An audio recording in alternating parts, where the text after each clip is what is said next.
മെയിനായിട്ടുള്ള ചോദ്യം വരുന്നത് വെച്ചാൽ ബേസിക് ക്വാളിഫിക്കേഷൻ. ഇപ്പോൾ എഡ്യൂക്കേഷൻ ക്വാളിഫിക്കേഷൻ്റെ കാര്യം പറയും.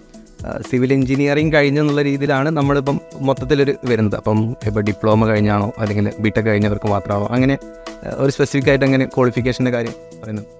ബേസിക്കലി ഒരു മിനിമം ഒരു ഡിപ്ലോമ വേണം. ഓക്കെ, ഡിപ്ലോമ അല്ലെങ്കിൽ ബിടെക്. നമ്മളൊരു ബിടെക് ഉള്ള ഒരു സ്റ്റുഡൻ്റ് ആണെന്നുണ്ടെങ്കിൽ അവരുടെ പേ സ്കെയിലും ഡിപ്ലോമയുടെ ആൾക്കാരുടെ പേ സ്കെയിലും ഡിഫറെൻ്റ് ആയിരിക്കും. ഓഫ് കോഴ്സ് അത് മാർക്കറ്റിലുള്ള ഒരു കാര്യമാണല്ലോ, നമുക്കറിയുന്ന ഒരു കാര്യമാണല്ലോ.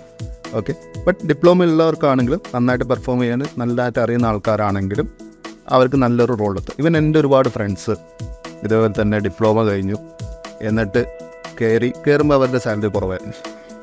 ദെൻ അവരതിൽ നന്നായിട്ട് പെർഫോം ചെയ്തു, ടെക്നിക്കൽ ഇവാലുവേഷൻ, അതേപോലെ ഓണർഷിപ്പ് എടുത്ത് വർക്ക് ചെയ്തു, അതുപോലെ ടെക്നിക്കലി അപ്ഗ്രേഡ് ചെയ്തു. അങ്ങനെ അവർ ഇപ്പം ഒരു ബിടെക്കാർ വാങ്ങുന്ന സാലറി തന്നെ എത്തിയിട്ടുണ്ട് അവർക്ക്. ഓക്കെ, എൻ്റെ ഫ്രണ്ട്സ് സൗദിയിലും ഖത്തറിലൊക്കെ വർക്ക് ചെയ്യുന്ന ആൾക്കാർ അങ്ങനെ എത്തിയിട്ടുമുണ്ട്.